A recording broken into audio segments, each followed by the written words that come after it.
Hey everyone, welcome to the LIBERcast episode 125.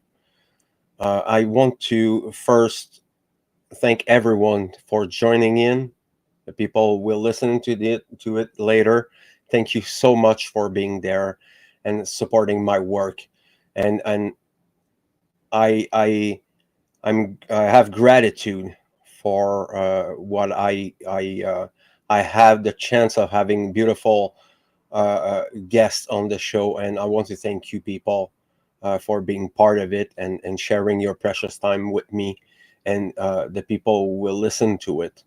And as usual, I want to impress people on something, and that's getting involved in the work. I'll never say it enough. You have to get out of this laziness and cowardly behaviors and trying to and stop whining and do something about it. And there's many ways to do it. So I'm gonna do my usual shout out to the One Great Work Network. This is an awesome aggregate of content creators and researchers and people who are passionate about the occult, morality, natural law, psychology, tarot and astrology, and other incredible information. And there's over 70 of them now, 76 or something like that. So there's French people and English people and Italian people and I I, I think there's German, but I can be wrong about that. But there's a lot of different content creators. Some of them are fucking awesome. You have the Mark Passios and the Will Kellers and the Kobe Hole, and you have Logan, and you have all these incredible researchers and content creators. It's totally free. You don't have to subscribe to anything. You don't have to pay or put your name or your address somewhere. You go there and you enjoy it for free. So no justification for laziness, intellectual laziness, and go start the work. So if I may make a suggestion, I would suggest people to go on the Mark Passio's whatonearthishappening.com and start from podcast number 1. But if you don't have the time to make it and you want to have a shorter informative presentation, then there's the natural law seminar that you can listen. You can stop it and listen the time that you want, and you have to. It's so important that people get into this work. So get involved, people. So I'm gonna introduce my guests. Here we go. Oh, here we go. Sarah is gone. Can you hear us, Sarah? Can you hear me? Yeah, I can hear you. Perfect. Yes. Yeah, so thank you, ladies, for being there tonight. I appreciate it. And I want to show you my gratitude for sharing your precious time with us tonight and talking about real things and solutions and things like that. And we don't do that so much, having a straight conversation between men and women and talking about and knowing the spiritual nature of each other's. And they're very different in some ways, and they're very same. They're very the same thing in on the other way. um so before we're starting, please introduce yourself and talk about who you are quickly, and go where we can get your work, and then afterward we can start the conversation. Brittany, Um, yeah, sure. My name is Brittany Ashby. You can find me at linktree.com/Brittany Ashby to find everything that I do there, I've linked up our Girls Club Rumble page that Sarah hosts. And then I also do Home and Haven Farms with my husband, Brian, where we raise our own meat and everything with our family. And I'm also a co-author of the Anarchist Cookbook 2.0. Awesome. Britt? Sure, I'm Britt Anderson, I guess. I try not to do Brittany, and our last names start with the same letter too, so Britt works. I don't really have links or sharing. The Girls Club is really my go-to, and I could be found on Facebook, I suppose, if you wanted to touch base. But I'm just a student of all things esoteric, really, and dabble in all the divinations, and been following Truth Community about 4 or 5 years or so. And so this is my avenue of sharing and growing and learning and guiding and teaching all in one. So here I am. Leslie? Yes, I'm so glad to be here. Thank you, Fred, for having us on. The Girls Club has been fun, and it feels like to me a very special project. So in my individual work, you can find on alivethrive.life is my website, and there's a tab there for the Girls Club, and there's a tab for the Dissolving the Divide podcast series that I'm a part of, and my own individual videos, Alive and Thriving. And I'll share a tap link in the either the comments, or Fred will have that to put under the video at the end.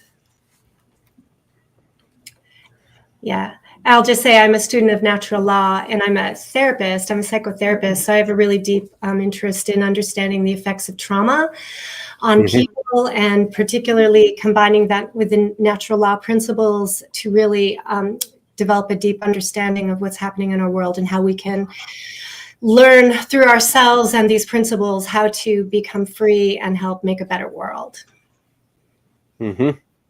I've seen your work, and I'm looking forward to having you, Leslie, on the podcast just for the Sophia information. Awesome. Yes. I need to share this work. It's incredible. I appreciate that. And I'm ready to schedule, because since you brought it up, I've been thinking about it, and I'm excited about it. So thank you. Sarah, you still there? Yeah. Yeah. Am I still frozen? There's no visual there, but we can hear you. Oh, that's really crazy. Well, you can find me on Linktree under Sarah Cross Art, and that has everything that I do, including I have excuse me, I have links at the top of the Linktree for the Girls Club, so people can go and check it out. It'll go straight to the Rumble. Perfect. So if you want, Sarah, you can quit and just come back, and I'm gonna add you, and we'll try it. No problem. So things happen. Technology is not perfect. We have to deal with it. And I had a hard time with this software for some reason. Again, so I had problem with Restream, and now with that inconsistency. So just quickly, before I have questions for you girls tonight, and I want to know what is the catalyst for the Girls Club. What was the fire behind it? Well, I would say Sarah Sarah kind of had the idea, and we are all women who were kind of involved in the natural law, truth, and freedom kind of communities. So when she had mentioned this idea, it was something that just resonated with all of us. So we came together and met and gave it a whirl, and here we are. What do you guys think? Well, Sarah was the impetus behind this creation, and Sarah, you're here just in time. Yes. And we see you. So Fred was asking about the impetus and around the origin of the Girls Club, and we were kind of saying, Sarah, do you want to share more about what Wow, how you came up with the idea?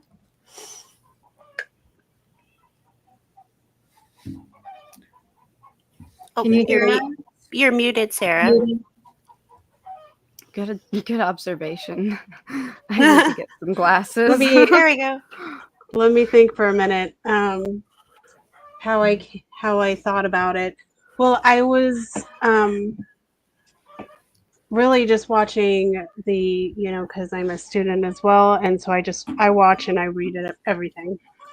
I try to take it all in and just figure it all out that way. And then I was just noticing that, not that this is across the board, but there's not so much female representation, like as in physical, biological female representation in, doing something like this. So, and there's still a lot of talk with, both having masculine and femininity, but you got to have both of those physical counterparts to go with that kind of conversation, I think. So I was actually I guess I was kind of inspired a little bit because I was watching the Great Work Warriors that Chris is part of, or is I think that's what they're called. Sorry, Chris. The One Great Work Warriors. Yeah. That's it. The One Great Work Warriors. And I've been watching them for a while. And then I was just thinking, there should kind of be like a counterpart to that. So then I started thinking about it and I'm like, how would I actually really do that?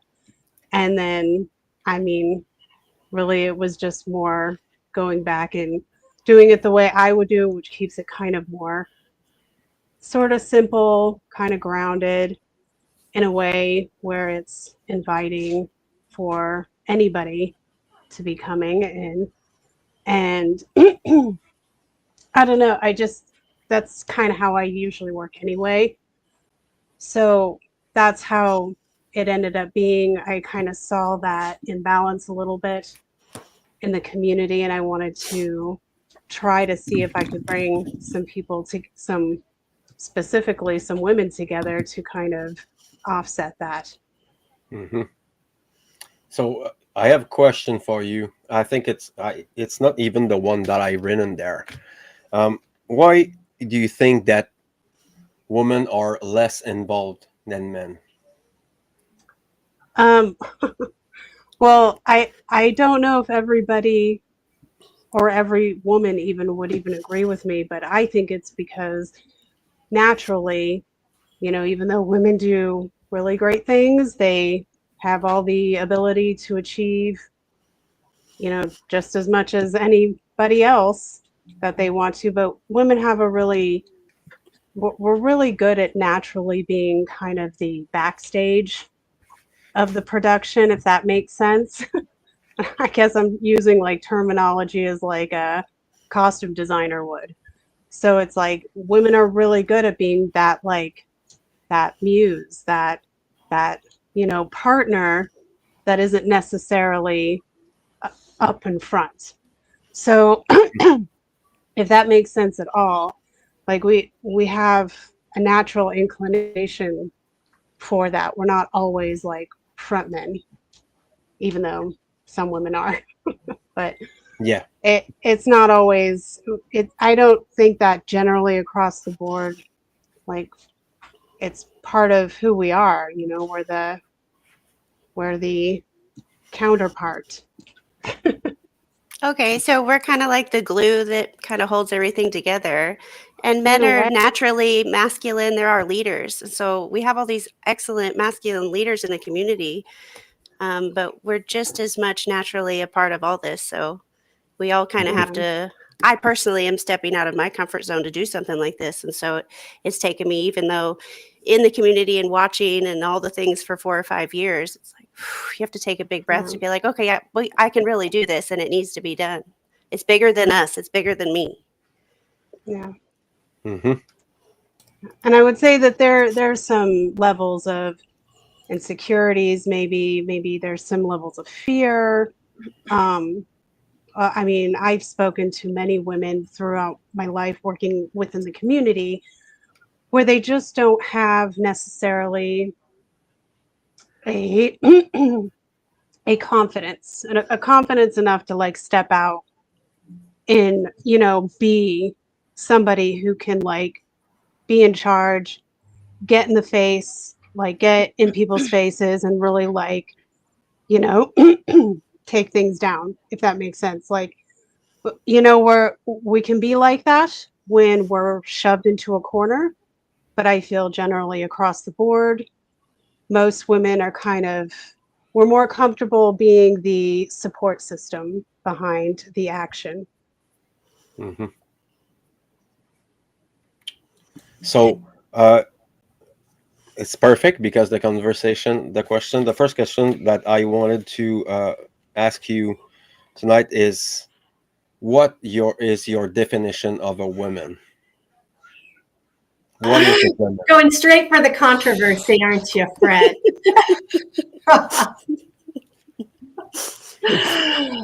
Well, I mean, I perceive a woman to be a biological female. You know, that is my definition of a woman. Mm-hmm. I mean, as not only biologically, what would be the qualities of a woman? I kind of distinguish between the qualities of a woman versus what are feminine. You know, what are the qualities of the feminine that tend to be more predominant among women or, you know, females. And like, I agree with what Sarah was saying. And the person who commented about the relational aspect of females, I think that that's very true, that the feminine qualities that are often the strongest among women are the emotional attunement, you know, the empathy, the intuition, the kind of messy creative flow, right? That there's a quality generally of collaboration and being relationally minded, right? Caring, noticing about other people, other living beings, how they're doing. Do they, you know, we're sort of, you know, connected, you know, interconnected with a care, right? A care for feelings, a care for everyone getting what they need, thriving.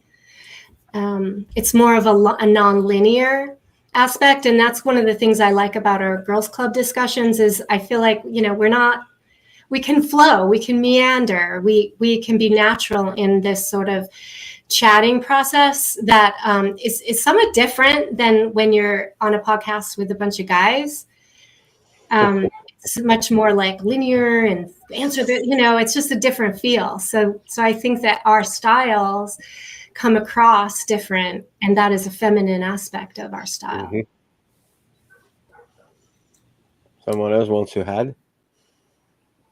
Yeah, I definitely agree with Leslie as far as like the feminine qualities, caring, nurturing, creative, sometimes chaotic, definitely flowy, compassionate, and emotional. And so we tend to flow. When I think of the element of water, I often think of women.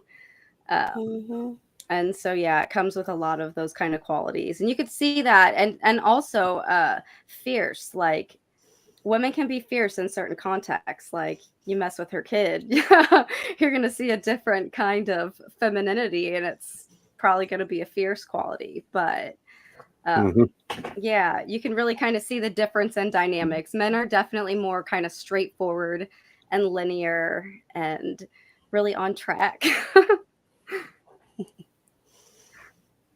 Yep. Agree with all those things. I don't really have much to add on that. Here in our house, we call it a maven. Like my husband calls me a maven, and that has a very specific definition. But to me, it's this nurturing, motherly, full of care kind of even picking up the pieces, guiding, teaching. It's a maven to me. Sarah, you have something to add? Yeah, I would agree with all of that. The women are the nurturer, where I'd say, I mean, naturally anyway, the feminine traits that we all have is the nurturer side of us. So the physical representation of women is going to dominantly be the nurturer.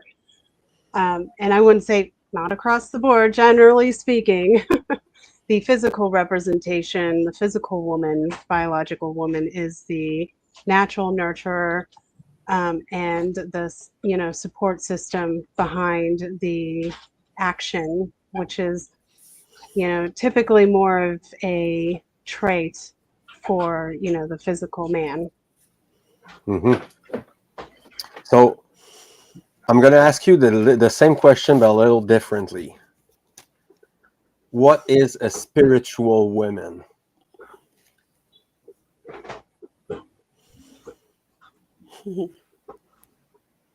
What is an Leslie? authentic spiritual woman? Well, What does it mean? I think so what does it mean to be spiritual? I think it's about recognizing that we are more than our material qualities, and that life itself is more than materialism.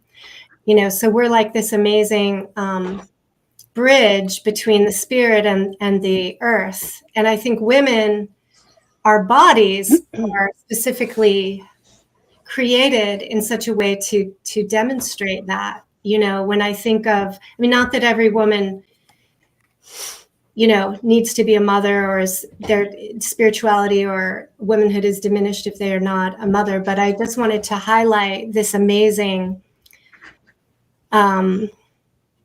body, I guess, that women are born with generally, where we have the capacity to incubate life, right?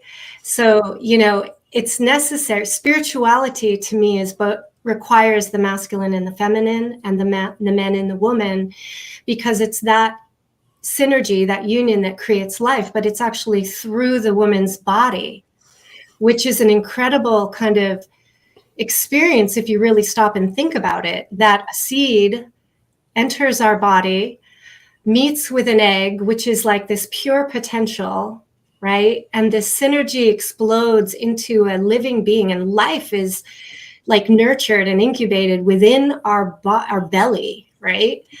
And somehow the energy of life somehow is created, is comes alive, right? Yeah. Inside us.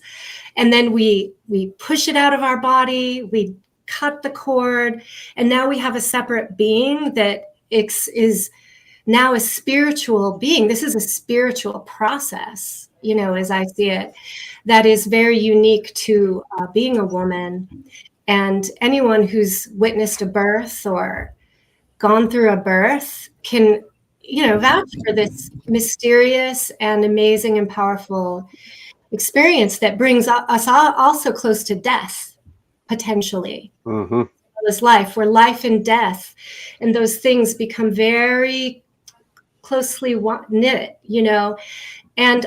and so women generally are the ones that midwife birth, midwife death, that are drawn to messy life situations, of caregiving, caretaking, very naturally, right? And the creative process, historically, the creation of clothing, of, like Sarah is a seamstress. This is historically a feminine sort of, or female role. And I think, what maybe we can get into this later, is that how a lot of the feminine qualities have been degraded or denigrated, and this is, I think, why it's so important that as women that we do talk from our own voice, right? And not just imitate the men in the movement, so to speak. I think that because not that many women are really in the forefront of speaking on natural law and so forth, that we're a bit of pioneers to find our own feminine voice. We can be the representative of care, and talk about the real earth, that real life matters. Real life matter. And we can bring it home to that groundedness and help to bridge the spirit with the earth and bring the grounded relational experience of life into this sacred, to make it sacred, to highlight its sacredness and stand up for it and honor it, because the world needs that, right? Mm-hmm. And I want to add something, and tell me if I'm wrong. But I think a spiritual being is someone who's in equilibrium when it comes to the two hemispheres, when we're talking of masculine and feminine.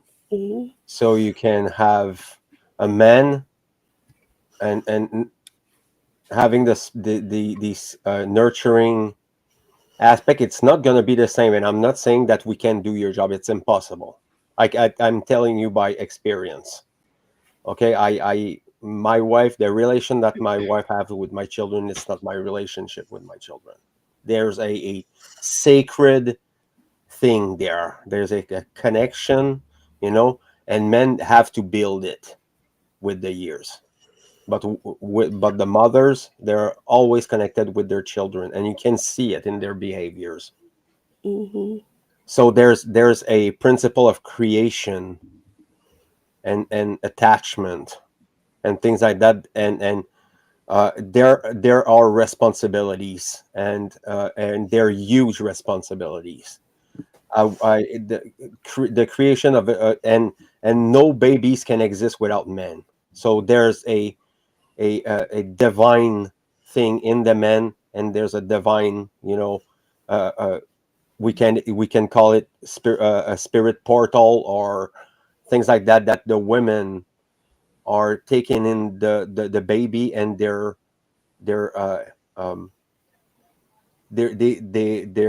a conduit of energy and things like that, and there's a symbiosis there.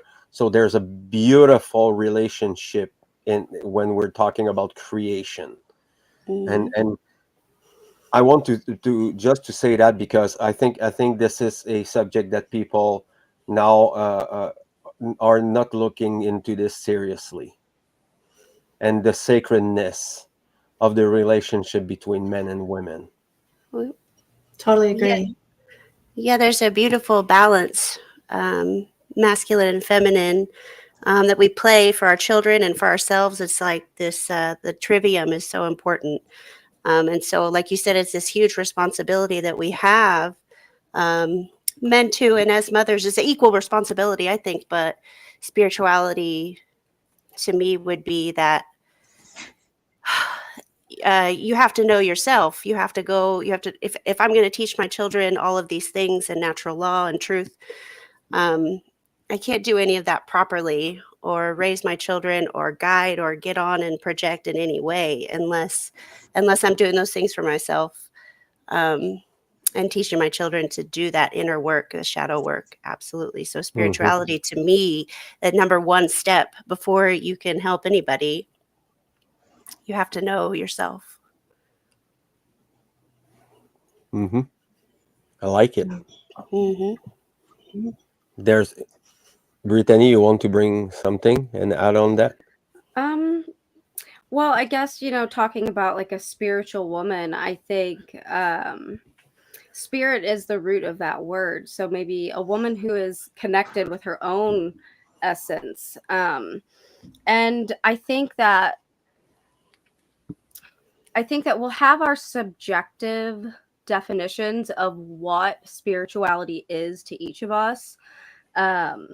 And so that might vary from person to person, but I definitely find it, I like how Leslie brought in like even the earth and stuff like that, because there's different perspectives to to view that from.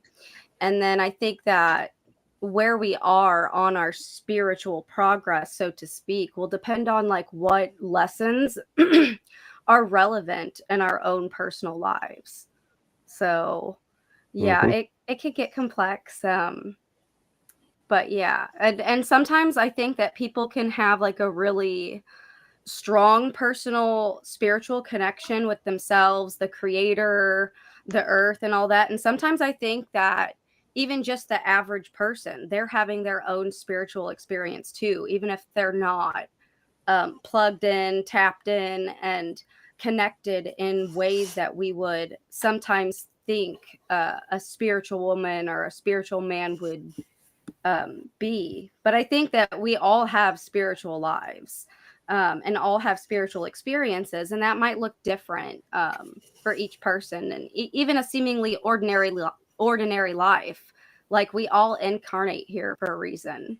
And maybe it's average and ordinary for some people. And then for others, that means like super connected with the divine and the creator. And others, it might be in service of their family. Others in pursuit of becoming something great and leaving a giant impact. So it's kind of some of my thoughts on that topic. I see you for now, Sarah. Right. You're moving. Oh no, it froze again. I Oh my I'm goodness. sorry. Well, good smile. It's okay. I agree with Brittany. I do. Everybody's on their own wavelength and their own journey, and we're all here with our own purpose. But I think that really encapsulates really what the great work is about.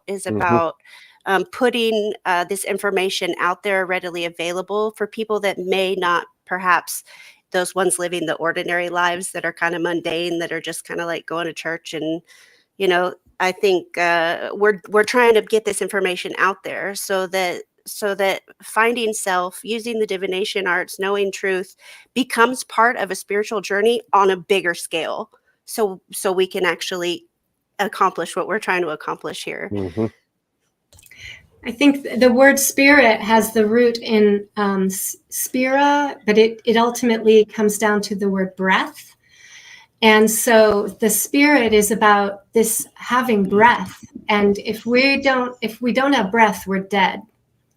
So it's spirit to me is very much about valuing this like miracle of life. And then our spiritual journey is like discovering who we are, why we're alive, why are we here, what is our purpose, and that each one of us has a very unique purpose. And we're, like Sarah I think said, we're born here for a reason. I mean, I believe that.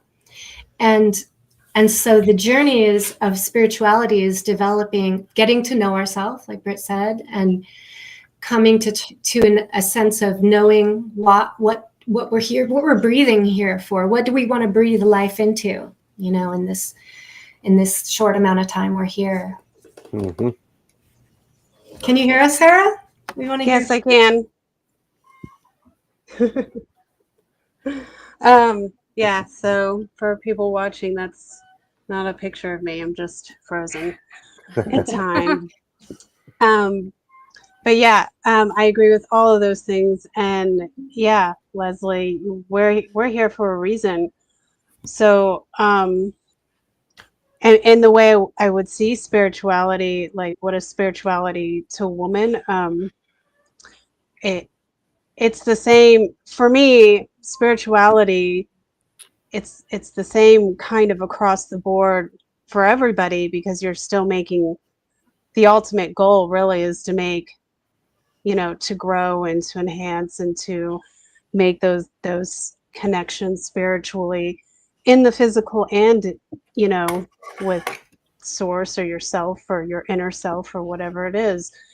And we all have the traits of the feminine and masculine qualities. We all need to be able to balance those within ourselves, however that works out for the individual personally, because it is a very personal and can be private journey. And, some people are willing to share those journeys so that others who are not in a place where they're willing to share or they're willing to branch out Or maybe this time around, they're just not supposed to be doing that. They're supposed to be taking it all in so that they can, move forward in their own way. So I do think though, like if you're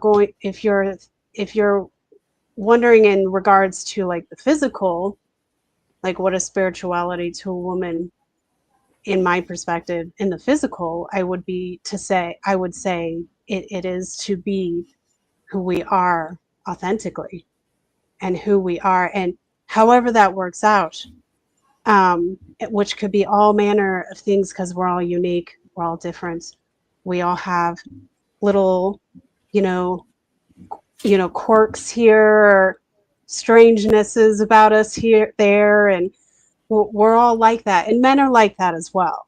Mm-hmm. But we're just different, and like this is the argument I've had with people where, especially when people want to talk about equality, because a lot of people can't separate the physical and the non-physical when you're talking about men and women. It seems to be a very difficult thing for people to grasp, that there's the physical and then there's the spiritual of both qualities. So that's hard. And the argument I always have is like the equality one. Obviously, that's the first thing that always comes up, where they start talking about the equality of women, and women don't get this, and da da da. And I'm like, okay, well, I understand all of those things, but I just feel like people have a hard time separating the physical and the non-physical parts, so that it makes it very difficult for people to maybe try to focus more on the spiritual progression that they should be on, and understand that that's a unique thing and that it doesn't have to be the same as everybody else. So maybe it's just confusing in that way. So that's sometimes the message I try to get through, if that makes Mm-hmm. sense. Go on. Sure. I think that's why human design is probably one of my favorite divination tools, because not only has it aided me and my children and the way I mother, but I've kind of like plucked out some people from their normal lives and done like birth chart readings and things on them. And it empowers. I've seen it empower people to say, I have all these strange things, that they're strange only because they're different, but it's really just unique to that individual. So you are this way, but you are innately that way. You are just like that. And so to grab onto it and say, this is who I am, and I'm going to, I'm going to use it as a fire, as a fuel. So I've seen it just empower people and just push people forward on journeys and change lives. So I think it's super important. Yeah, and I have the honor of having a conversation with another woman, Trinity, and these kind of conversation are very empowering for both of our sides, and on my side, I think spirituality is a search for freedom. So I like that. this is Yeah. what we're tending to do. Yeah. It's to free ourselves from the shackles of false spirituality and indoctrination and cultural validation and all these things, being accepted by others, and being in a group, or identifying yourself with something that come from the external world and the 3D world. And men now are destroyed. I've seen the study I studied, and I'm still doing it. I'm studying the red pill movement, and I try to make sense of this mess when it comes to men and their relationship with life and the responsibilities and with other women. And masculinity now is being trampled upon. It's very hard now to be a adult mature man in the real world. I have a very different interpretation of what is a mature adult or moral parent in my case. And I can only talk for what I've seen, but men now are victimizing themselves. And this is what happened with women too. And this is and victimization is a position of submission to something that they don't understand. We don't have to submit to anything. We don't have to submit to the other sex. We don't have to submit to pressure, societal pressure. You know, this is a choice. This is made by consent. If men and women act like this now, is because there's consent to it. So people are tolerating things that shouldn't be tolerated. So talking about that, what would be, at your opinion, ladies, what would be the first thing that should be healed in the side of the women? What is the schism, the most important schism that must be treated first? Leslie, with your trauma studies, I think you should take this one. Well, I mean, my lens always sees the trauma, right? And I think that the trauma has specifically been targeted between men and women for eons now, and that there's a general distrust, I think, on both sides. But from the perspective of a woman, you know, I've had a lot of disappointing experiences, you know, in relationship. And that is partly my own, the template or wherever I was at in my consciousness that then kind of matched me with a man who was in another sort of dysfunctional or wounded state of consciousness, right? But I think that there's something about, like, you know, there's a lot of trauma that has happened against both men and women, but women have been hurt a lot by men historically. And there's a lot of anger, and there's a lot of shutdown. And I think we can see it in some of the trends where women are really becoming more masculine and choosing the more domineering, you know, position of control. And that really comes from a place of protection, self-protection, a fear of being hurt. Because the natural state, I think, of the feminine is to be vulnerable and receptive and soft. And that all feminine beings, including like children, are that vulnerable. You know, the elderly, you know, a pregnant woman, a woman giving birth, a woman with a newborn baby, the most vulnerable of beings. And so it really requires a true care and a protection of that vulnerability and that life to be there to keep that safety, you know, and that protection. And overall in the world, I think men have lost some of that clarity around their role, and often also have been hurt and pushed away and trampled on, you know, not only by women, but by the state, you know. Right. We're enslaved. Yeah. Go ahead, Britt. No, I'm just sorry. I was just peanut gallery for a minute.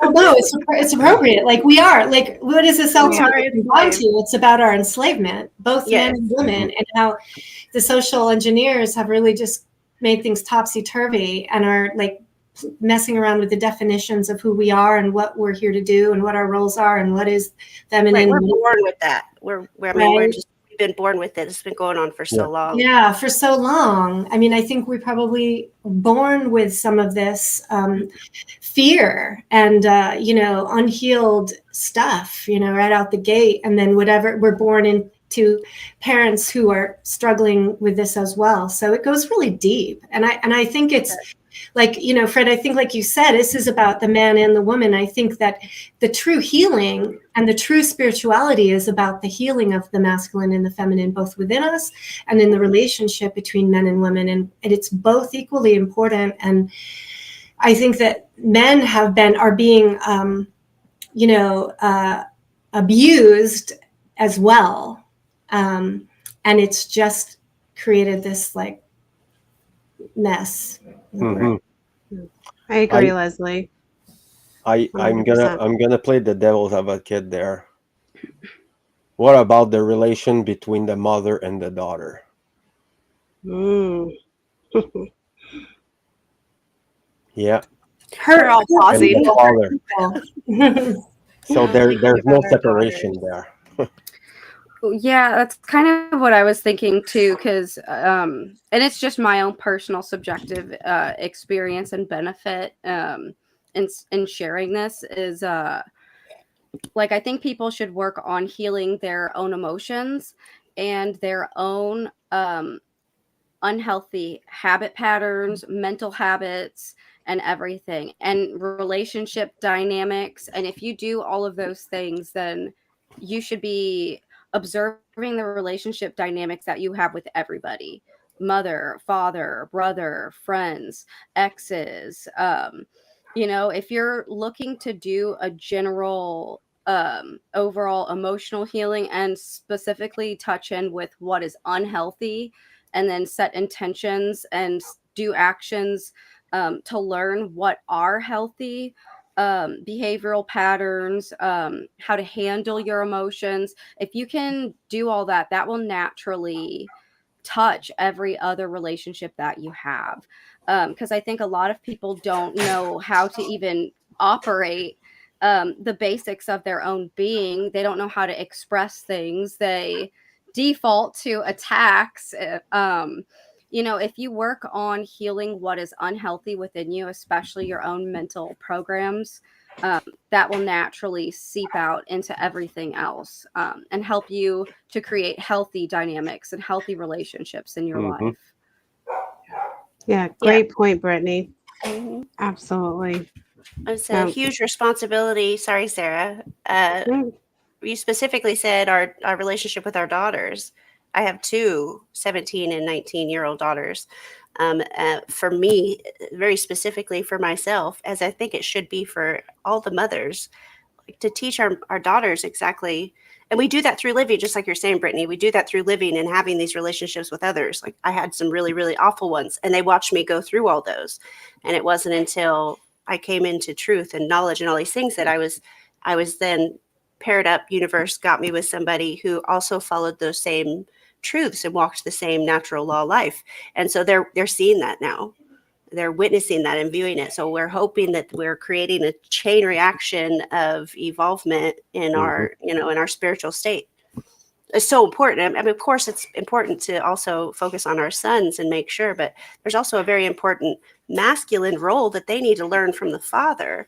So we all need to do that. Like family court system, just if I'm going to pick something out, has very intentionally like divided families and done very well at pretty much removing fathers from homes, and from very systematically and for many, many years. And it's still going on, and it's tragic. Sarah, Yeah. you wanted to add something? Sorry, Sarah. No, you guys are dead on. And just to revert back a little bit, Fred, to answer your first question, what inspires me to do stuff like this, like, form something like the Girls Club, it's this exact kind of thing right here. Because these ladies right here, and I know there's many more out there, they have insights that other people haven't thought of yet. They haven't experienced, they can't see it because it's not directly in their lives. So that's what's good about bringing women together, is because we tend to create circles, and that gets out so much more information, and even in the most subconscious of ways, underground type of ways. But um to get back to your most current question, well, just everything that Leslie, Brittany, and Britt said is dead on, and I would agree with all of that. Is that men and women are both being equally attacked. We're all enslaved under the same kind of oppression. But men are being attacked in one way and women are being attacked in another way, and very different, that like psychological, it's like two separate, it's not like one, it's not one spiritual war like some people, I've heard people say that it is. It's two. There's two spiritual wars that are going on the psyche. And men are being assaulted in one way and women are being assaulted in another way, all psychically, all psychologically, to create distorted spiritual connections, so that we have forgotten how to connect. So we can't even understand where the road is at. Like the signs have been all like, graffitied all over and changed, and you got some punk ass kid like still on the stop sign or whatever, so you can't see where you're going. And it's been very distorted, like, and like, the more I read into history, the more I figure out how this is kind of working in this way, where it feels more real to me that it's not one problem that we're being assaulted with. We're being assaulted with two separate, which is keeping men and women, the physical man and woman, separated and divided. It's keeping us internally divided, our masculine and feminine traits that we would naturally have, that's being kept divided. We're being kept divided from each other. Men are divided from men, women are divided from women, parents are divided from children. And it's the pulling apart of the structure. And really, like, the more history I go back and read, the more I realize that if you were to look back into history and read stuff from like 1,000 years ago, say, I mean, even if you were to read like the urban legends or even the type of fairy tales that were given, it's just kind of like there was a different mentality, there was a different structure. People were in a different place, so they had a better ability to connect with themselves, their inner selves, connect with each other, connect with spirit or source or God or whatever, have that spiritual growth. It was a cleaner path. And then you've got, things like the parasite class rolling in, and distorting all the shit, distorting all the roads, like making new roads and putting up signs that lead nowhere, metaphorically. So now we can't even figure out what direction to go in. And because now we have so much mainstream media, which is really all just, might as well be considered Hollywood, movie action right there. Because those people are not journalists. People who think that mainstream media, journalists on TV, those people are not journalists. They're getting all their information off Google or whatever script they're being given. Okay, they're not journalists. They're actors. And then there's all this noise from social media platforms, and it's just really muddying up the water so much that we can't even see each other. So of course, division is only going to do nothing but grow. Yeah, great point, Sarah. I wanted to add something about the mother-daughter relationship. I have two daughters as well. And So our daughters are watching us.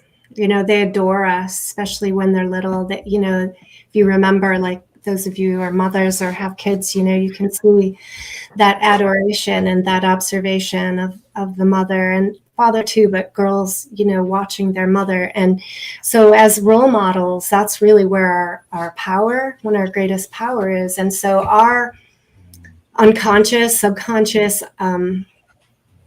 parts that are, you know, unhealed, our insecurities, our lack of our own groundedness, that all gets sort of put on our children, and especially our girls. And and so I think that sometimes, you know, as mothers, you know, where our intention is to be the very best mother, sometimes our unconscious leaks out and leads to some conflict and tension in the relationship between mother and daughter, and often can lead to some kind of rivalry, kind of control dynamics. And there's also projection, you know, that's another piece of that unconscious where we might project things onto our children. And you know, my experience of a mother is that it's really easy to be defensive. You know, I felt like there's a lot of judgment around mothers, and it's like kind of mothers are blamed for everything their kids do in school. And you know, and as a mother, it felt like I would, you know, when my kids were in school, it was like I was the one showing up. You know, moms are the ones showing up, you know, and more times than not always, men are often, you know, can do that too, or do that. But there's a sense of responsibility for everything, and a blame, taking on this blame. And that was really hard. So if my child had trouble in school or whatever, that really wasn't about my parenting, or maybe it was really about the school and the way they treat children, you know, because the child isn't compliant enough or doesn't want to sit in circle, or, you know, it's this disconnect. And when you're a mom and you feel defensive and you feel like, you know, you're being judged, then, you know, you project this onto your child, and in a way that's like not authentic, and it's not following our true instincts, you know. So it's a really hard, I think, you know, being a mom is a really particularly challenging thing. And then, you know, I have two girls and one boy, and I found like the teenage years are much harder with my girls, and their level of, you know, kind of reaction to me was a lot more emotional and a lot more maybe angry or resistive. And so it can get complicated. And then you think of like mothers or, you know, women with mother-in-laws, that's another really tricky relationship, because there's weird dynamics, you know, around that too, that I've experienced. And a lot of this is what's happening unconsciously. It's because people aren't aware of their psychology and their inner workings, and are caught up in external worldviews and belief systems that are basically given to them from the outside, from the school system, from some magazine, you know, from a TV show, from a news, you know, thing. And so it creates a lot of distortions. And I think it does divide, like, children from their parents, mothers from their daughters, you know, etc. Well, they're having to navigate this world of conditioned beings and slaves who are just accepting all these things around them. So, of course, we know that that's the majority right now. So when my children leave my home and I'm teaching them natural law and teaching them a certain way, and they walk out here and they see all these other things, they have to make a decision. And that is tough. That is tough for them. They have to go into the school system, and you know, my two younger boys are like in a private school system, and that's hard for them. They're dealing with all those kinds of things that are being placed on them, and when they hear from me or from us, you know, it's very hard to navigate this place. It just is. Yeah. Add single motherhood too, which I was a single mom, or still am a single mom, have been for many years. That's a whole nother like dynamic Yeah, that's tough. that's super hard, because somehow you're trying to do the impossible thing of being the father and the mother, especially if the fathers are not closely involved, and sadly that's the case. Or if we have a talk kind of a man who's not healthy in his masculinity, and that can add a lot of complications if there's not the true care and respect for the mother. Like these dynamics can get super complicated and toxic and painful and confusing, right? And then we're all living with that like chaos soup, trying to detangle it all. I mean, a lot of what we're dealing with now, I feel like we're detangling, we're untangling this big messy web that that life is sort of created from our unconsciousness about ourselves and the world. And so I think our journey here is to bring some clarity to this tangled mess, and to help identify what's really important and what's right and what's wrong, and bring the spirit of care and love to the process of making change for the better, which is goal driven and masculine. Absolutely, Leslie.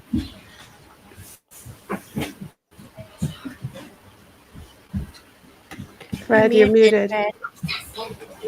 Again, God damn it! Every time, almost every episode, I'm muting myself. Um, the relationship that my girls have with their mother is something I don't get into. I'm not mixing my role with the role of my wife.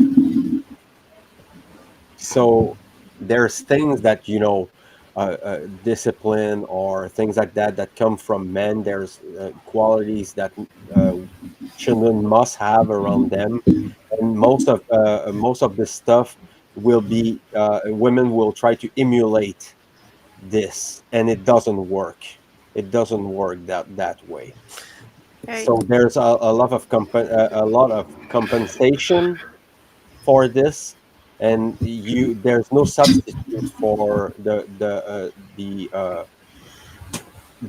having a father or a man figure in the couple. It doesn't have to be the biological father, but having the presence of a man who respects and care. And I'm seriously, I you were talking about women, and it was so beautiful. I mean, I like your honesty about it, and I know you're not saying you all not saying everything, but being honest about this and having a conversation together, it's an honor for me for having you tonight and having this conversation between a men and women. I try to get involved in that, but children, my girls are. I respect them. I love them, and I see them as uh, individual beings. They're not mine. I don't own them. I have to guide them. This is what I have to do. And when you have, I have three little girls and a cute little boy recently, and this is not only a critical aspect for the mother, but the father has to be involved into growing up the children and taking care of the mother so she can be healthy and uh, uh, uh, um, the mind. The women, at my experience, the men will come to make it lighter and take on the responsibility, the hard working things, the responsibility, the groceries and things like that. I'm a very involved father. I'm working only 4 days a week because of that, because I want to have uh, uh, quality time with my children. So we're, as a couple, we're building up our couple, and we're building up our children at the same time. So it can be it can be tiring. We're growing up and growing old, and men are growing differently than women. Women are more mature quickly than men. So there's generally, I'm not saying that it's like that, but generally men are growing slower. Their maturity, it's there. So there's a way that we have to deal with that, and growing up and changing, because we're all changing every day, every year. So we know we're changing, transmuting. And I think that's a symbiosis. It's a relationship that should be not taken lightly. It's something that we have to build up from the ground, and building a strong foundation between men and women, basically. Because if we don't have that, if we don't have the strong foundation for the family and men and women, society will crumble into itself. Hmm. It's this way for a reason.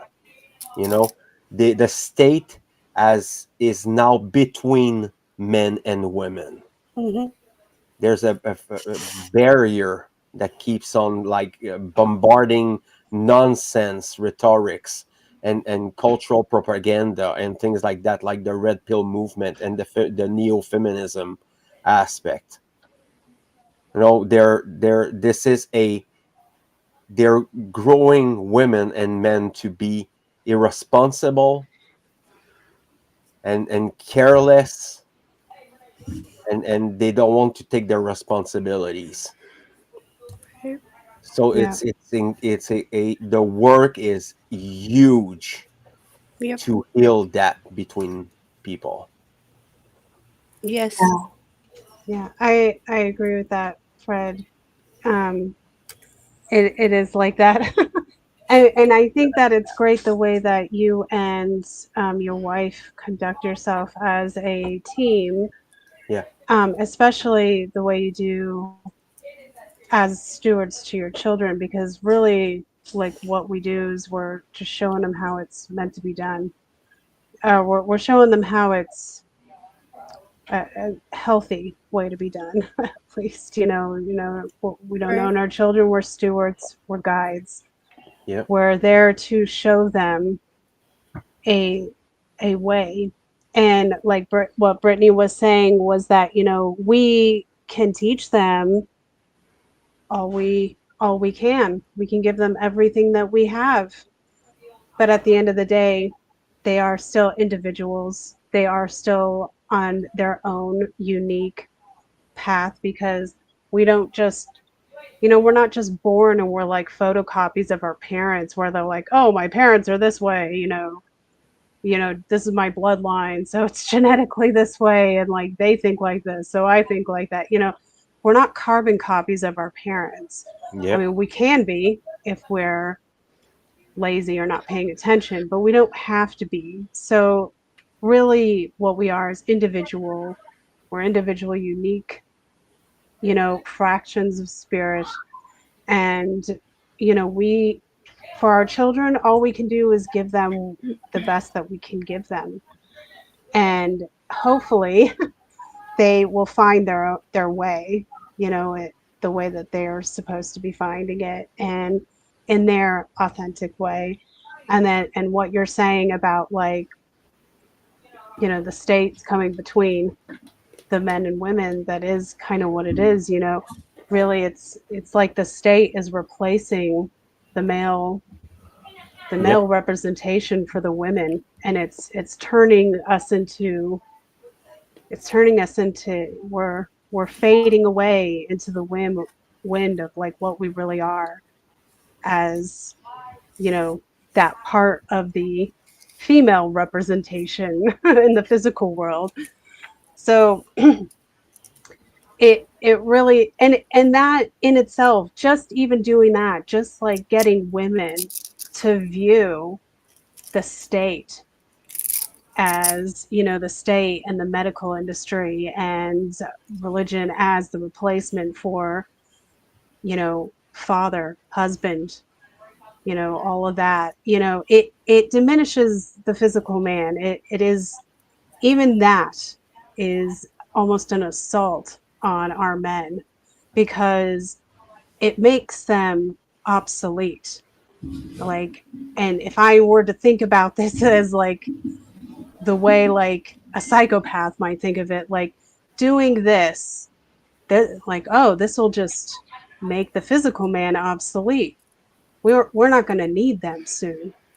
Right. We can just fade them off, you know, into the background, and they can be sperm factories, you know, Right. and, you know, put all the women up front. And, you know, it's totally a psychopathic dream, I would say. Absolutely. It's sick. It's kind of sickening. So just It's all they very had sick. to, yeah, all they had to really do was replace the father figure, replace the husband figure, Right. replace the spiritual partner, the male counterpart to the woman, and make it, you know, government or make it the medical industry. And there you go, you know, the complete, you know, disregard for the physical man. Yeah. It's very specifically by design. It's happening by design to break the trivium. Once you break that family unit apart, then you have slaves left over still, and those who are not going to step up and not going to realize or have even the, it's all muddy up here. Everything's lost. Then you have generations of broken families and fatherless children. It's a huge problem. Huge. Oh yes. And there's not only that, you know, the root of the problem is the mind. Yeah. So if every individual doesn't do a shadow work, doesn't do an introspection, then repeating this information will not. It's gonna be in vain.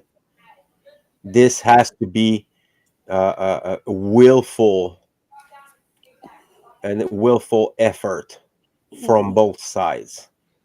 So there's many things that needs, because we don't have we don't have much time, because we can go way deeper in that than that. And I want to say that if every man and woman would stop 1 minute and look themselves in the mirror, and and confronting this mask that people, this veil of cultural indoctrination and intergenerational mind control, and people would break the cycles, because it's about breaking cycles. We know it's reluctant, it's coming back all the time. You know, the people who are in the shadow work, you know what I mean by that. You know, you have things that keeps on coming back and fucking slap you on the face from time to time, and just exposing you these things that we have to transmute and being better. Because now what we need to do as men is fucking growing balls. Okay, they're ballless, over emotional. Their mother is the state, their father is the state. They're swallowing everything that they're sent, and it's not gonna it's not gonna be that way for a long time. Yeah. Men will not tolerate this. You know, there's a maximum that can be, you know, and you know what happens in this time. Most men, the higher percentage of suicide are men. Yeah. It's been Higher The higher death toll is on men. The Yeah. higher mental illness percentage is men. Yeah. So there's a collective response. It's maybe in consciously, it will be unconscious, but men are fighting back against this, but not the good way. This is what is happening right now. You know, they have pre-masticated version of themselves. You know, they're selling you, oh, you have to push the iron, and you know, take steroids, or being do chi, and treating women like garbage. And it comes from the other side. You have toxic psychic vampires that are women. There's some bad snakes outside. They're Mhm. dangerous when they're in group. When you have a collective of women that are getting together, it can be messy. You Mhm. know, I've worked with some a group of women, and I'm not telling that every women are like that. You know, but there's a entitlement on what their expectation from the men and society. So there's, and it comes from the both sides. It's not only women, it's men. It's the same thing. There's a feminization of men and a masculinization of women. You know, and the two together doesn't work, because Mhm. men will look for a feminine, soft, and nurturing and caring women, and then women will try to take to have the bad boy. They'll try to have the the people with like how Mark Passio told that, um, it's up I can't remember on the presentation, hypergamy, I think. So there, and it comes from both sides. I'm not telling that it's every woman, but the standard is there. There's double standard from both sides, and most people are talking out of their asses, you know, when it comes to that. You know, they want the bad boy, they want the big job, and they want to work hard and being independent, but they want the family. If they have a career and they have a business and things like that, it's very hard to deal with both sides at the same time. Having a lot of money and having a family, it works one against the other. And I'm not saying that's everybody. No, you know, I'm sure women with family and husbands can do good money, and it's not what I'm saying. But there's double standard between now in the society. It's like the focus has become on making money and having Yeah. material possessions and the big house and the big vacations. And so, like, most families have two working, well, if there's even two parents, they're working, both of them. You know, if they're split, then they're working. You know, where are the children? You know, they're being Yeah.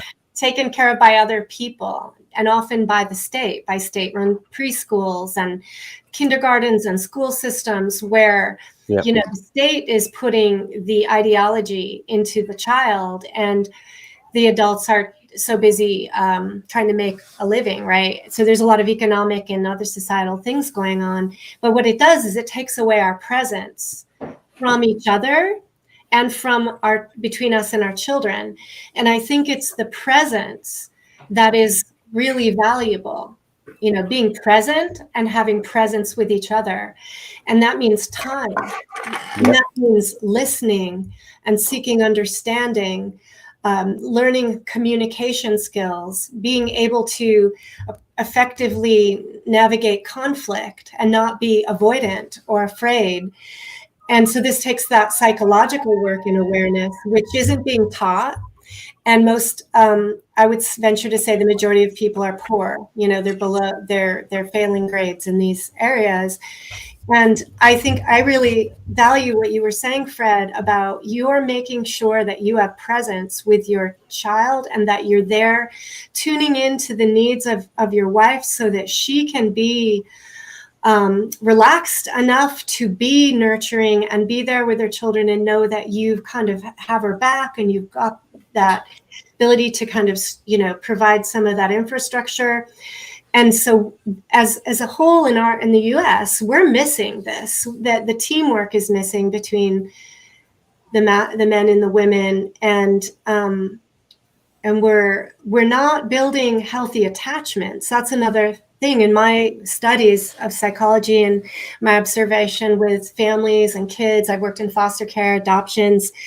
I've worked in schools. I've worked in home-based and community mental health and health care systems. I've worked in collaboration with a lot of settings, and people are not talking about how important it is to create that solid foundation of healthy, secure attachment between the child and their parent. And usually it's the initial attachments, the mother and infant, in that fourth trimester being like the first 3 months of life outside of the womb. And it's such a precious stage of life, and I just get frustrated because I don't think that people are really caring much about the children or the start of their lives or the real psychological emotional needs to maintain that secure attachment throughout life. I mean, I think most of the reason we've all had fucked up relationships is because of some attachment disruptions and woundings and abuses and things that have happened at various stages of our life. Mhm. And so this consciousness, conscious parenting, conscious coupling, I see people getting together unconsciously, getting pregnant so fast and breaking up like by the time the baby's born. I don't know how many couples I'm like, you just had a baby and now you're broken up. Like, it's happening, like it's a problem.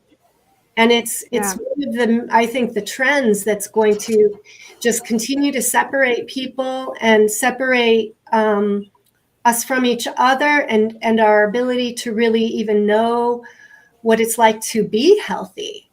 We're so programmed. Yeah, healthy boundaries. Mm-hmm. Yeah. And the other thing I wanted to say, and sorry to go on, but I was thinking about, you mentioned the word discipline, and I think that there's very different parenting approaches or teaching. Okay, the root of the word discipline is disciple. It's to teach.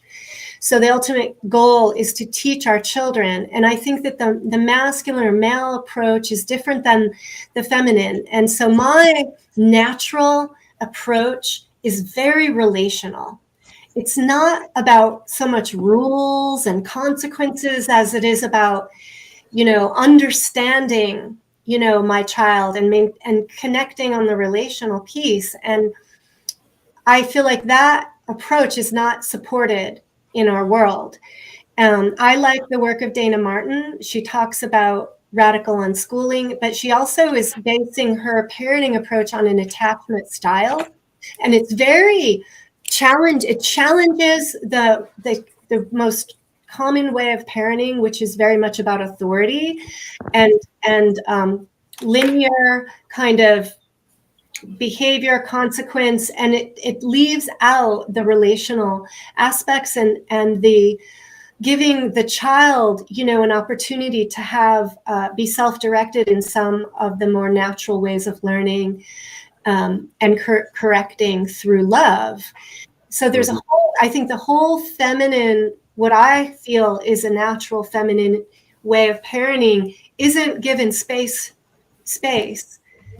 unless there's a mature, psychologically balanced, insightful man who's comfortable, in his role of holding kind of those boundaries and help, because as a woman, I feel like I need that kind of guidance. I need that sort of the parameters, and I can like follow it, but my sort of relational aspect distracts me sometimes from the linear path if I'm on my own. And so my kids probably had a very chaotic experience because I was the predominant parent, trying to do too many things, to do it all. And it's impossible to do it all, work full time, parent 3 kids, blah, blah, blah, So with this teamwork is so important. And I think that the healing, the greatest need is really the healing between the men and the women.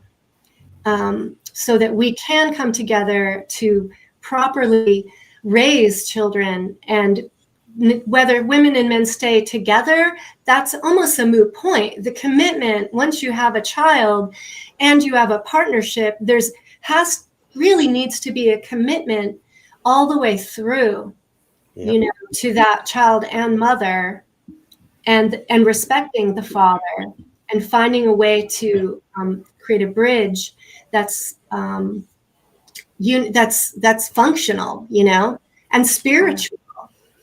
Because what's more spiritual than the creation of life, of the sacred masculine and feminine? Yeah. And I just wanted to add really quick, Leslie, to add to that, because that's a good point. Men are a great counterpart to women as far as like checking when a woman needs to kind of back up a little bit and be like, okay. And women can do that too for men, and it keeps us kind of in that, order.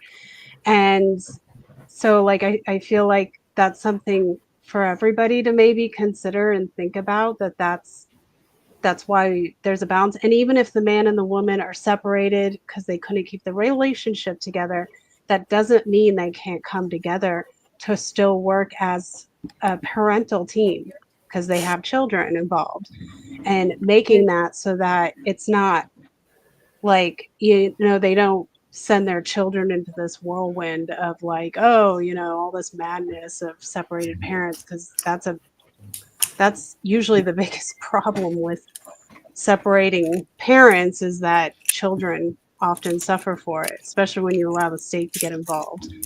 And then, on the part you were talking about with discipline, like that goes back to like, we're stewards, we're guides.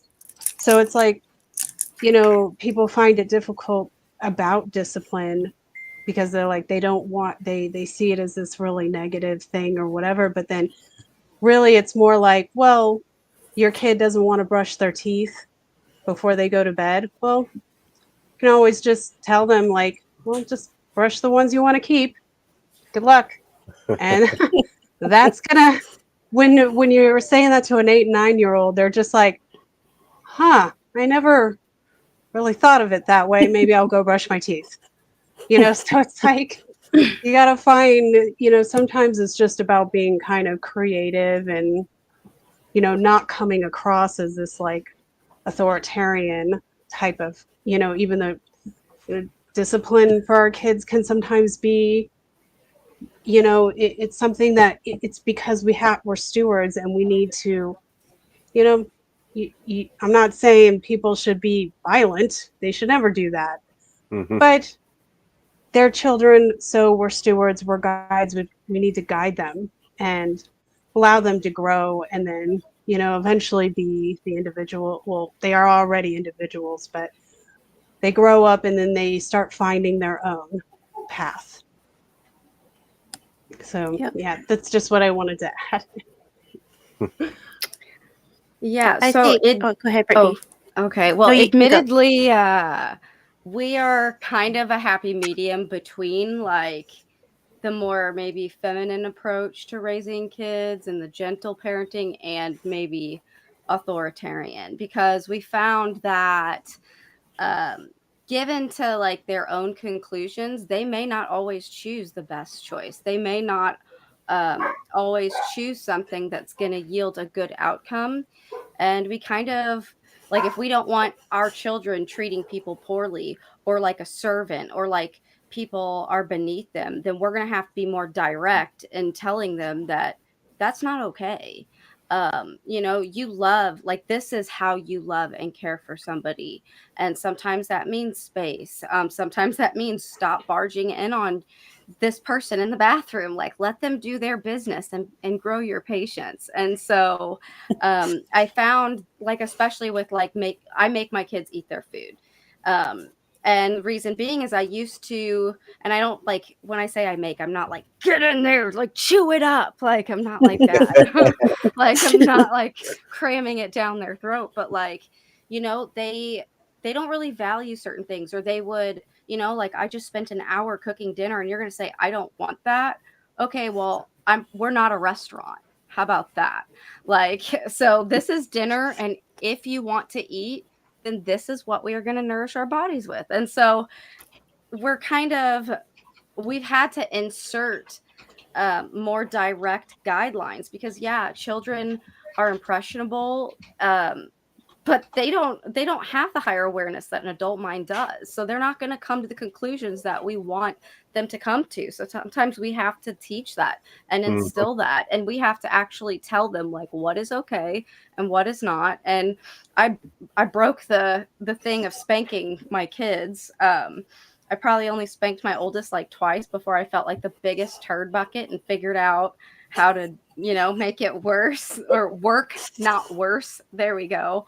And so, one of our consequences is to take away the things that they love. And we give them choices like, hey, like we've told you this probably like 100 times.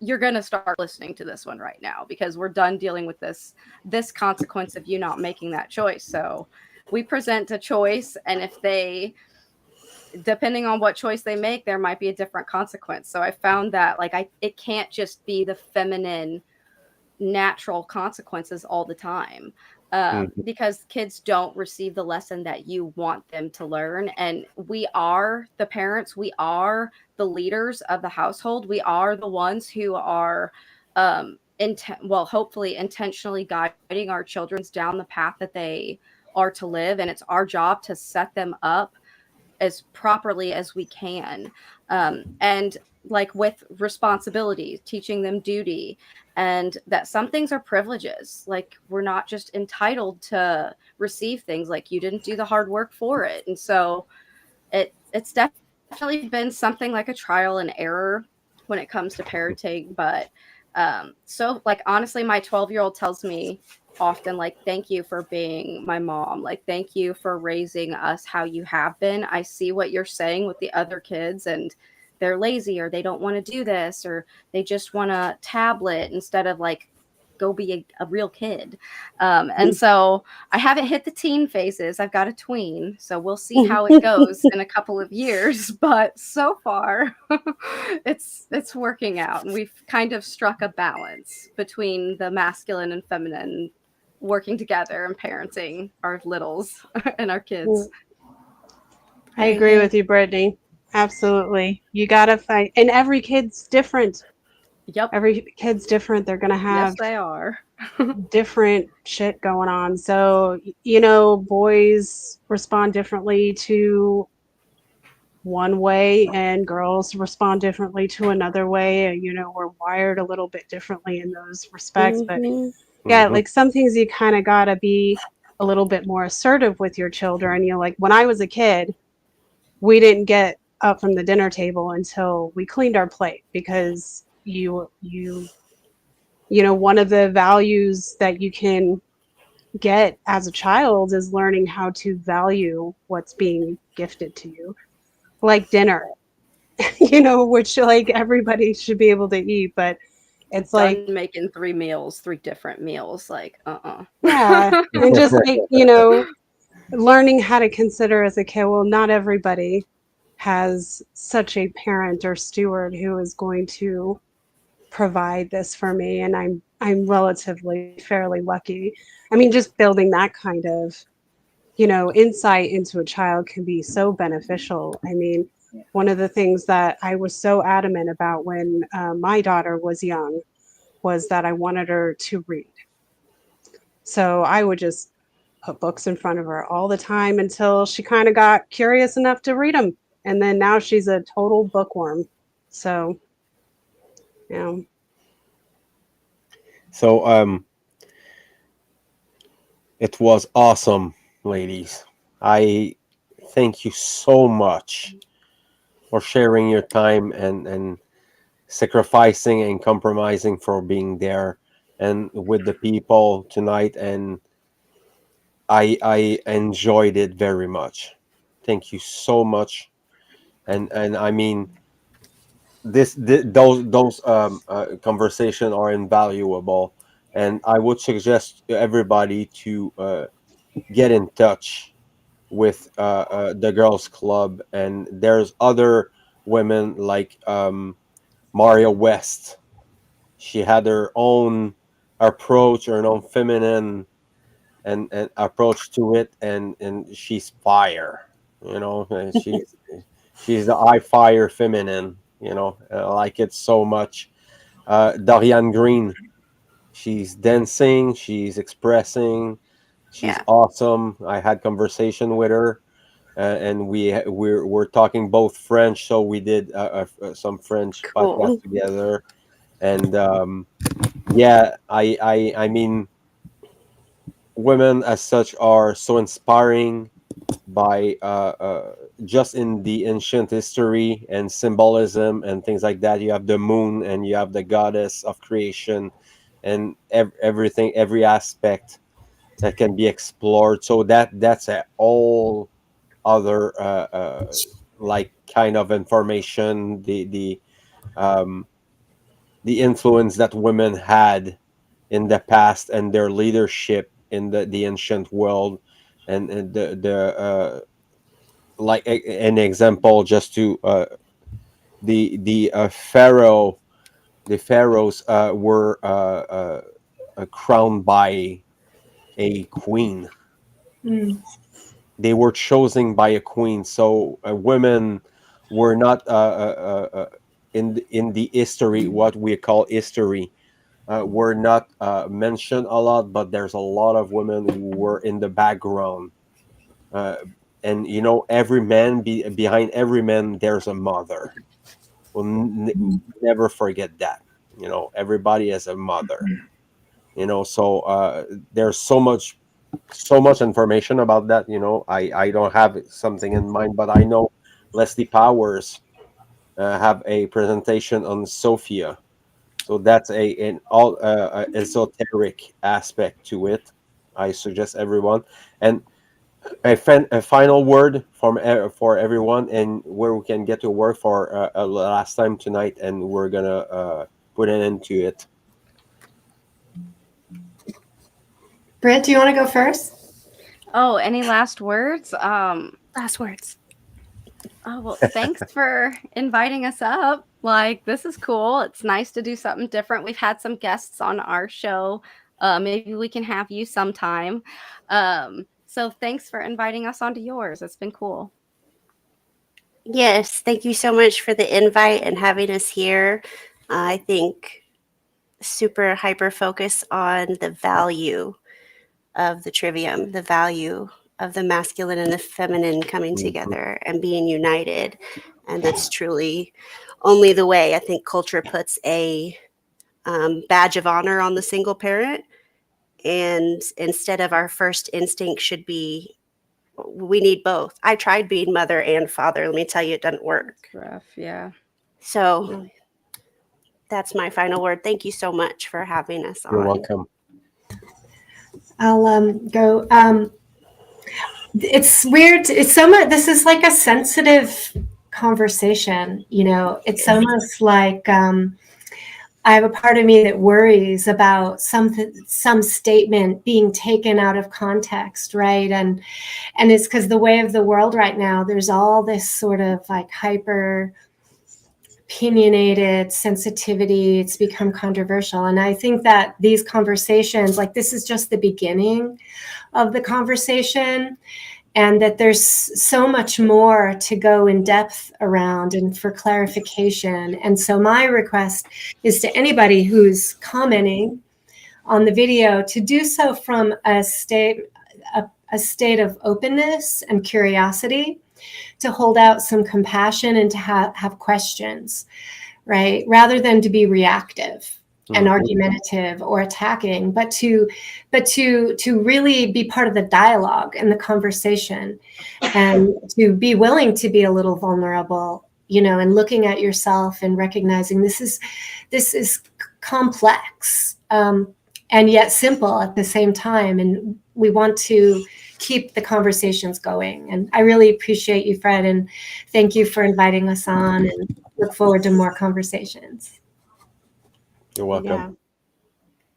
Yeah, I would agree. It is a sensitive topic only because I feel like we are being conditioned to be sensitive and emotional children. And these are things that we should take care in, that when we hear something, to, instead of make a reactive judgment, which is very easy to do these days, take a step back and maybe take a couple of days to even evaluate the information that you're hearing.